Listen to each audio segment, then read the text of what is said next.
Hello students, today we will discuss about improvement in food resources. आज का हमारा topic है improvement in food resources. Improvement food and resources. आप तीन चीज़ यहाँ पे देखोगे. इन तीनों में improvement क्या डिफाइन करता है? Improvement डिफाइन करता है कि जैसे कोई भी सब्सटेंस है, कोई भी मटेरियल है, सपोज दैट ये आपके पास इतना कोई एरिया है, इसमें आपको अगर आप कोई फसल इसमें प्रोडक्शन कर रहे हैं, मान लो उसमें आपको 10 kg मिल रहा है, लेकिन कुछ ऐसी टेक्निक आप यूज करो जिससे इसमें आपको मोर देन 10 मीन्स 15 और 20 kg मिल रहा है. तो दैट मीन्स क्या है, ये इस अमाउंट से ये अमाउंट ज़्यादा है, जिसे हम क्या बोलते हैं, that is called improvement. Improvement define क्या करता है, आपकी क्वांटिटी एंड क्वालिटी दोनों को प्लस करता है, दोनों में ऐड करता है, that is called improvement. In food resources, food जैसा कि हम जानते हैं, फूड क्या डिफाइन करता है, आपका फूड जो हमारी बॉडी को क्या प्रोवाइड कराता है, हमारी बॉडी को ग्रोथ, डेवलपमेंट, हमारी बॉडी के जो सेल्स हैं उन्हें क्या करता है, ये रिपेयर करता है, सेल्स रिपेयर करता है. उसके बाद क्या करता है, हमारी बॉडी को एनर्जी प्रोवाइड कराता है. ये सब किस चीज़ का है, फूड का. फूड इम्प्रूवमेंट इन फूड क्या डिफाइन किया कि आपका जो फूड है, उसके बाद लास्ट में हमारा क्या आता है, रिसोर्सेज. रिसोर्सेज क्या डिफाइन करते हैं कि कोई भी चीज़ हमें कहाँ से मिल रही है, from where we obtain any things, that is known as resources. Food हमें कहाँ से मिलता है, हमें प्लांट्स से मिलता है. फूड हमें कहाँ से मिलता है, एनिमल्स से मिलता है. तो इन सब को क्या है, इन सब की इम्प्रूवमेंट, इनकी क्वालिटी, इनकी क्वांटिटी दोनों में हमें क्या करना है, इम्प्रूवमेंट करना है, जिसके चलते हम क्या कर सकते हैं, जो हमारी पॉपुलेशन है उसमें जितने भी बंदे हैं, तो हम उन सबको फूड अवेलेबल करा सकते हैं. This is known as improvement in food resources. That means कि such type of technique, which technique we use for the improvement in food resources we will study in this chapter. किस type से हम food के resources, food का productions, food की quality and food की quantity बढ़ा सकते हैं, क्योंकि आने वाले टाइम में जो हमारी पॉपुलेशन है, जो हमारे देश की है, इंडिया की क्या पॉपुलेशन है, second largest population in world. तो इसके हिसाब से हम अगर फूड की प्रोडक्टिविटी, फूड की क्वालिटी, फूड की क्वांटिटी नहीं बढ़ाएंगे, तो जो यहाँ की पॉपुलेशन है, जो यहाँ के बंदे हैं, वो खाने बिना मर जाएंगे. Our next topic is sustainable agriculture. Sustainable agriculture and organic farming. इन दोनों के बारे में हम यहाँ पे डिस्कस करेंगे. सस्टेनेबल एग्रीकल्चर क्या डिफाइन करता है कि adoption of various farming and production management, कि उस टाइप की टेक्निक जिससे हमें थोड़े से ही स्पेस में, थोड़े से ही एरिया में ज़्यादा से ज़्यादा बेनिफिट हो, या हमें ज़्यादा से ज़्यादा प्रोडक्शन, फूड का प्रोडक्शन, फसलों का प्रोडक्शन अधिक से अधिक मिले, वो हम क्या कहते हैं, वो हमारा क्या डिफाइन करता है, various farming and production management. अगर ये आपका खेत है, समझ लो, इसमें हम क्या करते हैं, अपने इसमें धान के पौधे लगाए हैं, तो हम इसमें किस टेक्निक से, किस मेथड्स का यूज करके, या इतने ही ज़मीन में, इतने ही लैंड में ऐसा क्या करें जिससे हमें एक साथ कई सारी चीज़ें, या एक साथ अधिक से अधिक क्वांटिटी मिले फूड की, जो हमारे पेड़ पौधे हैं, जो हमारी फसल है, उनकी अधिक से अधिक क्वांटिटी, और उनकी क्वांटिटी और क्वालिटी दोनों हमें मिले, वो हमारा क्या डिफाइन करता है, सस्टेनेबल एग्रीकल्चर. मीन्स क्या है कि adoption of various farming and production management can be define sustainable agriculture. अभी के टाइम के पहले, जैसे कि हम जानते हैं कि इंडिया सेकंड लार्जेस्ट पॉपुलेशन के उसमें है वर्ल्ड में, तो पहले क्या होता था, जो हमारे साइंटिस्ट थे उन्होंने भी कुछ टेक्निक्स यूज की थी जिसे रिवोल्यूशंस बोलते हैं. वो रिवोल्यूशंस थी. रिवोल्यूशंस क्या डिफाइन करते हैं, रिवोल्यूशंस डिफाइन करते हैं कि चेंजेस, आपके क्या क्या कुछ ऐसे मेथड्स यूज करके हमारी फसलों में, हमारे क्रॉप्स में, हमारे फूड प्रोडक्शंस में, फूड आइटम्स में क्या क्या चीज़ें थी जिससे हमें अधिक से अधिक उससे प्रोडक्शन मिले. उसमें क्या क्या था, उसमें था आपका सबसे पहले जो इंक्लूडेड था वो था green revolution. Green revolution, green revolution क्या डिफाइन करता है, ग्रीन रिवोल्यूशन डिफाइन करता है आपका, ये आप देखो, green revolution, green revolution define करता है कि इसमें production of food grains means कि हमें अनाज का अधिक से अधिक मात्रा में उत्पादन, ये हमारा कौन सा रिवोल्यूशन था? Green revolution. एक डिफाइन हुआ था वाइट रिवोल्यूशन। वाइट रिवोल्यूशन क्या डिफाइन करता है कि production of the milk products, और यू कैन से कि मिल्क का जो प्रोडक्शन अधिक से अधिक अमाउंट में, अधिक से अधिक मात्रा में हुआ था, वो हमारा डिफाइन करता है वाइट रिवोल्यूशन। नेक्स्ट हमारा आता है ब्लू रिवोल्यूशन। ब्लू रिवोल्यूशन क्या डिफाइन करता है? ब्लू रिवोल्यूशन डिफाइन करता है कि fish production, fishes production of the various types of fishes, ये हमारा डिफाइन करता है ब्लू रिवोल्यूशन।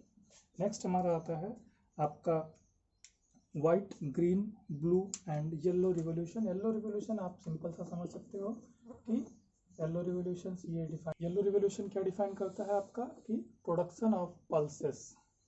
पल्सेस मीन्स दाल, बहुत सारी टाइप्स की जो दाल होती हैं, जो अनाज होता है, वो हमारा डिफाइन करता है आपका येलो रिवोल्यूशन में। रिवोल्यूशन नॉर्मली आप हिंदी में बोल सकते हो क्रांति, जैसे ये डिफाइन करता है आपका हरित क्रांति, जो हमारा किससे रिलेटेड था? फूड से। वाइट रिवोल्यूशन श्वेत क्रांति, सेम ब्लू एंड येलो। तो ये इतने टाइप्स के आपके कुछ ऐसे रिवोल्यूशंस थे जिनकी में क्या किया गया था, उनकी क्वालिटी को इम्प्रूव किया गया था और जिससे उनसे अधिक से अधिक हमें प्रोडक्शन मिले। ये हमारा आता था रिवोल्यूशन के अंतर्गत। तो अब हम आते हैं सस्टेनेबल एग्रीकल्चर में। सस्टेनेबल एग्रीकल्चर में आपका ये फार्मिंग जो होता है कि adoption of various farming and production management can be understanded in sustainable agriculture. Now our main topic is sustainable agriculture, जिसमें हम डिटेल में देखेंगे कि क्या होता है और इसमें कौन कौन से टाइप की हम फार्मिंग कर सकते हैं। फार्मिंग जनरली क्या डिफाइन करता है कि आप कैसे प्रोडक्शन कर रहे हो किसी भी फसलों का, किसी भी आपका जो ये फूड मटेरियल्स है, फूड सब्सटेंसेस हैं। यहाँ पे हमारे दो टेक्निक्स हैं, सस्टेनेबल एग्रीकल्चर और दूसरा है organic farming. Sustainable agriculture normally इसके जो आप एग्जाम्पल कर सकते हो कि अभी हमने देखा था कि इसका मेन मेथड होता है कि how to improve resources of food. इसके अंदर आता है mixed farming, crop rotation and intercropping. इसका आप सिंपल से एग्जांपल ये समझ सकते हो। मिक्स्ड फार्मिंग क्या डिफाइन करता है, या आप जिसे बोल सकते हो मिक्स्ड क्रॉपिंग। इसमें क्या होता है कि दो फसलों को हम एक साथ उगाते हैं। जैसे आप देखेंगे गेहूं के साथ हम सरसों भी उगा सकते हैं। आप सिंपल से ये समझ लो, अगर ये एक आपका खेत है, इसमें आपने क्या किया कि इसमें ये आपके वाइट व्हीट वाले सीड्स हैं और दूसरा यहाँ पे मस्टर्ड। तो इसमें जो ये पौधे हैं आपके गेहूं के और ये सरसों के, ये दोनों एक साथ उसमें आप कर सकते हो। तो इसमें क्या हुआ, इसमें हमें बेनिफिट क्या हुआ? इससे बेनिफिट हुआ कि हम एक ही खेत में दो फसलों को, आपके टू क्रॉप्स, एक ही खेत में हम क्या कर सकते हैं, दो क्रॉप्स को ग्रो कर सकते हैं। वो हमारा क्या डिफाइन करता है, मिक्स्ड फार्मिंग। तो मिक्स्ड फार्मिंग से क्या बेनिफिट होते हैं? मिक्स्ड फार्मिंग जनरली क्या होता है कि such type of the farming in which we can grow two crops in one field और in one area, that is known as mixed farming. तो दूसरा हमारा क्या है, सिंपल सा क्रॉप रोटेशन। क्रॉप रोटेशन का मतलब क्या होता है कि एक ही फील्ड में, जिसे आप खेत बोल सकते हो, एक ही खेत में जरूरी नहीं है कि आप सिर्फ एक फसल ही बोएं बार बार हमेशा, उसको टाइम बाय टाइम चेंज करते रहिए। वो हमारा क्या होता है, क्रॉप रोटेशन होता है। कि जैसे विंटर के सीजन में हम कुछ उसमें अलग उगाते हैं, उसके बाद समर सीजन में आप उसमें कुछ अलग उत्पादन करते हैं। ये चीज़ें हमारी क्या डिफाइन करती हैं, क्रॉप रोटेशन करती है। नेक्स्ट हमारा आता है इंटर क्रॉपिंग। इंटर क्रॉपिंग क्या डिफाइन करेगा कि एक आप ये समझ लो इस तरह से, कुछ उसका आप एग्जाम्पल ले सकते हो कि यहाँ पे एक दूसरी फसल है, उसके बीच में दूसरी चीज़ें हैं और यहाँ पर आपका ये है, फिर वही सेम फसल। तो वो एक रेशियो बनता है कि यहाँ पर ये, फिर उसके बाद ये, और फिर उसके बाद ये फसल आएगी। तो उसमें भी हम एक साथ दो तीन फसलें आप उगा सकते हो। ये हमारा डिफाइन करता है कि आपका इंटर क्रॉपिंग क्या होती है। तो ये सस्टेनेबल एग्रीकल्चर नॉर्मली हमारा, इसका जो सिंपल से एग्जांपल ये होता है कि किस मेथड से, कैसे इस तरीके से हम कई सारी फसलों को एक साथ उगा सकते हैं। वो हमारा मिक्स्ड फार्मिंग, क्रॉप रोटेशन और इंटर क्रॉपिंग। नेक्स्ट हमारा आता है ऑर्गेनिक फार्मिंग। जैसा कि इसके नेम से क्लियर है, ऑर्गेनिक मीन्स यहाँ पे क्या है कि ये हमारा ऑर्गेनिक फार्मिंग एक ऐसी टेक्निक है जिसमें हम किसी भी केमिकल्स का यूज नहीं करते हैं। इससे सबसे बड़ा बेनिफिट होता है कि हमारा जो इन्वायरमेंट है वो हमारा प्रोटेक्ट रहता है, वो हमारा इन्वायरमेंट पॉल्यूटेड नहीं होता है, इन्वायरमेंट पॉल्यूशन नहीं होता है। किस टाइप के फार्मिंग से? ऑर्गेनिक फार्मिंग से। ऑर्गेनिक फार्मिंग में क्या होता है कि हम नॉर्मली खाद का प्रयोग करते हैं, जो हमारे फर्टिलाइजर्स होते हैं, कंपोस्ट खाद जिसे आप घर पे बनाते हो, इन सब चीज़ों का हम उसमें यूज करते हैं। उससे ही जिस भी फसलों का उत्पादन होता है वो हमारी कौन सी कैटेगरी में आते हैं? Organic farming. उसमें जिसे आप बोल सकते हो कि सिर्फ और सिर्फ ऑर्गेनिक मटेरियल्स या फर्टिलाइजर्स यूज होते हैं, वो हमारा आता है ऑर्गेनिक फार्मिंग। इसमें हम किसी भी प्रकार के केमिकल्स का यूज नहीं करते हैं। तो इससे क्या होता है कि आपका हमारा केमिकल्स का जब यूज नहीं होगा तो हमारे जो क्रॉप होगा, उसमें जो फसल होगी वो टोटली क्या होगी? वो आपका प्योर होती है, कि जिसमें कोई भी टॉक्सिक क्या डिफाइन करता है? टॉक्सिक डिफाइन करता है कि आपका उसमें कोई भी जहरीला पदार्थ या टॉक्सिसिटी आप जिससे बोल सकते हो, ये चीज़ें नहीं रहती हैं उसमें। वो हमारी क्रॉप काफ़ी ज़्यादा हेल्दी भी होती है और हमारी बॉडी को नुकसान भी नहीं करती है। ये हमारा डिफाइन करता है आपका ऑर्गेनिक फार्मिंग। ऑर्गेनिक फार्मिंग हमारे इन्वायरमेंट के लिए काफ़ी ज़्यादा बेस्ट होता है, ये हमारे इन्वायरमेंट को पॉल्यूट नहीं करता है। और ये इसमें आपसे ऑर्गेनिक फार्मिंग में आप जो यूज कर सकते हो सिंपल सा, जैसे कि हम कंपोस्ट फर्टिलाइजर्स, जो घर पे हम खाद बनती है, खादों को बनाते हैं, वो चीज़ें यूज होती हैं नॉर्मली। इसमें आपका जो वीड्स होते हैं, वीड्स क्या होते हैं? वीड्स डिफाइन करता है आपका unwanted grass in field along with crops.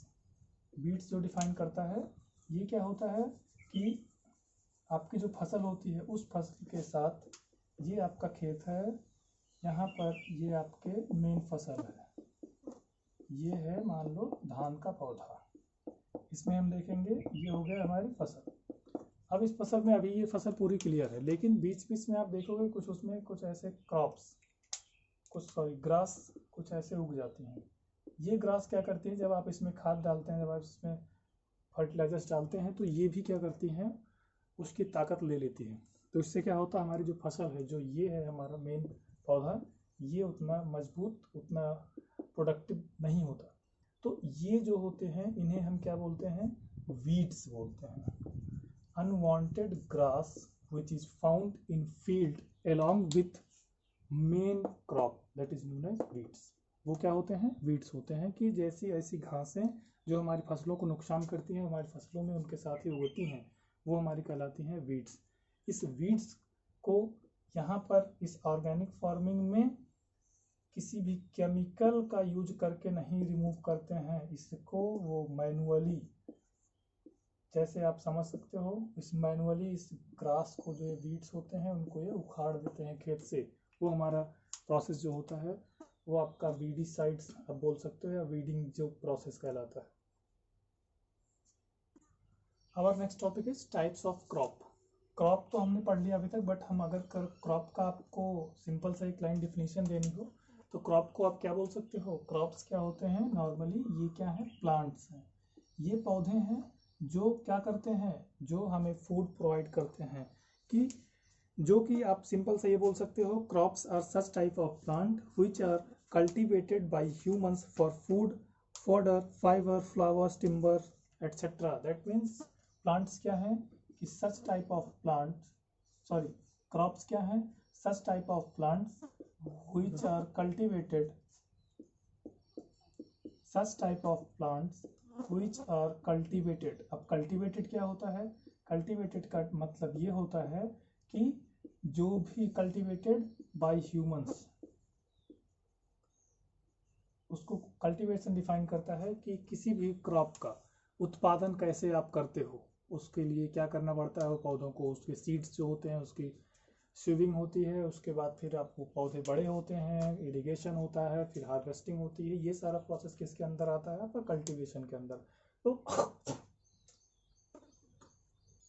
such type of plants which are cultivated by humans for their requirement, उनके किस किस काम आता है ये? फूड, फाइबर, उसके बाद फिर सबसे ज़्यादा मेन, आप अगर फूड ही इंक्लूड कर लेते हैं तो ये सब कुछ डिफाइन कर देता है, जिससे आपको एनर्जी मिलती है सब कुछ। और इसी के साथ साथ आप उसको यूज कर सकते हो, वुड्स जिससे आप लकड़ी बोलते हो, आपका टिम्बर, इन सब चीज़ों के लिए पौधों से हमें कई सारे वो मिलते हैं, इनके शाखाएं, इनकी ब्रांचेज या इनके ट्रीज जहाँ पे आप जब सूख जाते हैं आप कटाई करते हो तो इससे कई सारे मेन आप यूज करते हो, जैसे लकड़ियों के बने हुए सामान, ये सारी चीज़ें, इन सब कहाँ से हमें आती हैं? पेड़ पौधों से ही ये सारी चीज़ें मिलती हैं। तो टाइप्स ऑफ क्रॉप्स अगर हम बात करते हैं तो यहाँ पे हम बात करेंगे तो मेन हमारा जो आता है, सबसे पहले आप बोल सकते हो सीड्स, दूसरा है हमारा फ्रूट्स। टाइप्स ऑफ क्रॉप में आपका डिफाइन करेगा, सीड्स हो गया, उसके बाद आपका फूड हो गया, सॉरी फ्रूट्स, एंड तीसरा आपका आता है वेजिटेबल्स। वेजिटेबल्स जो होता है ये क्या है? ये भी एक क्रॉप की वैरायटी है, वेजिटेबल। अब पहले हम बात कर लेते हैं सीड्स। सीड्स में क्या होता है? सीड्स क्या डिफाइन करता है? सीड्स से आप क्या समझते हो? सीड्स ऐसा नॉर्मली है कि हम सीड से ही एक पूरे प्लांट ग्रोथ, पूरा प्लांट ग्रो करता है, और उसके बाद अगर सीड ना हो तो हम एक न्यू प्लांट नहीं जर्मिनेट कर सकते। हम सीड्स के अगर एग्जांपल देखते हैं तो सीड्स में आप क्या कर सकते हो कि कुछ ऐसे टाइप्स के फसलें होती हैं या कुछ ऐसे पौधे होते हैं जिन्हें हम एज अ सीड्स यूज करते हैं। उनके सीड्स को हम क्या करते हैं? खाते भी हैं। उसका सिंपल सा एग्जांपल्स अगर हम बात कर लेते हैं तो उसमें क्या है, कुछ ही सीड्स होते हैं जो ईडेबल होते हैं, कई सारे सीड्स ईडेबल नहीं होते। ईडेबल मीन्स क्या होता है कि जिन्हें हम खा सकते हो। तो सीड्स में आपका आता है सीरियल्स। सीरियल्स क्या डिफाइन करता है? सीरियल्स या पल्सेस। सीरियल्स में आपका जो आपका डिफाइन करेगा सीरियल क्रॉप्स, और उसके बाद फिर उसमें आपका आ जाएगा आपका गेहूँ, धान, मक्का, ये सारी चीज़ें आपकी किस में आती हैं? व्हीट, पैडी, ये आपका हो जाएगा सीड्स के अंदर। तो ये हमारी क्रॉप्स क्या करती हैं? इनका हम क्या यूज करते हैं? सीड्स यूज करते हैं। फ्रूट्स में आप सिंपल सा देख सकते हो, और इसी में आपका सीरियल्स, सीड्स, फिर इसके बाद आपका ये सीरियल्स के एग्जांपल हो गए, व्हीट एंड पैडी। पल्सेस में आप दाल देख सकते हो, आप मटर की दाल, पीस, उसके बाद ग्राम मीन्स चना हो गया आपका। ये सारी चीज़ें किस में आ जाती हैं? आपकी पल्सेस की कैटेगरी में। फिर हमारा नेक्स्ट आता है आपका फ्रूट्स। फ्रूट्स में क्या क्या है? फ्रूट्स में आप जितने भी फ्रूट्स आप जानते हो वो सारे चीज़ आप इंक्लूड कर सकते हो इसमें, जैसे Apple, orange, banana, papaya, all these things etc. includes under fruits. Vegetables में आप जानते ही हो, डेली हम यूज करते हैं वेजिटेबल्स को। वेजिटेबल्स में आपका, वेजिटेबल्स में भी कई सारी कैटेगरी होती हैं। इसमें किसी किसी पौधों के हम क्या करते हैं? रूट्स यूज करते हैं। वेजिटेबल्स में हम किन्हीं किन्हीं के रूट्स यूज करते हैं। रूट्स का सिंपल सा एग्जांपल आपका कैरेट। कैरेट क्या होती है? इसका हम रूट यूज करते हैं। टर्निप, टर्निप डिफाइन करता है आपका सलजम, एंड रेडिस, रेडिस क्या डिफाइन करती है? आपकी मूली। ये वेजिटेबल्स में हमारा क्या क्या, वेजिटेबल्स के अंदर आपके आते हैं जो भी सारी वेजिटेबल्स हम जो यूज़ करते हैं डेली लाइफ में, एंड डेली हम वेजिटेबल्स यूज़ भी करते हैं। इसमें अगर हम पहले बात करते हैं रूट्स की, कुछ ऐसे होते हैं पौधे, कुछ ऐसी सब्जियां हमारे पास जिनके हम रूट्स यूज़ करते हैं। उसमें सिंपल सा आप एग्जाम्पल समझ सकते हो, कैरेट, टर्निप एंड रेडिस, ये सारी चीज़ें हमारे किस में आती हैं? रूट्स के अंदर। फिर उसके बाद कुछ ऐसे वेजिटेबल्स हैं जिनके हम स्टेम यूज करते हैं। स्टेम क्या डिफाइन करता है? तना।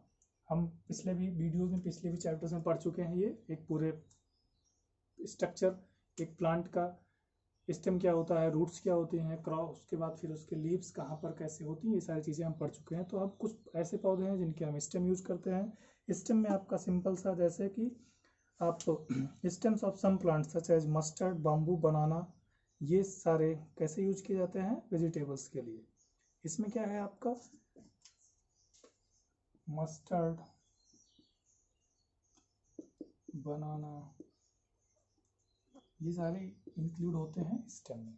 फिर हमारा आता है लीफी वेजिटेबल्स। लीफी वेजिटेबल्स इसके नेम से ही क्लियर है, such type of vegetables which, leafy vegetables की जिनमें पत्तियां होती हैं, या उस टाइप की सब्जियां जिनकी हम पत्तियां खाते हैं, वो हमारे किस में इंक्लूड होती हैं? लीफी वेजिटेबल्स में।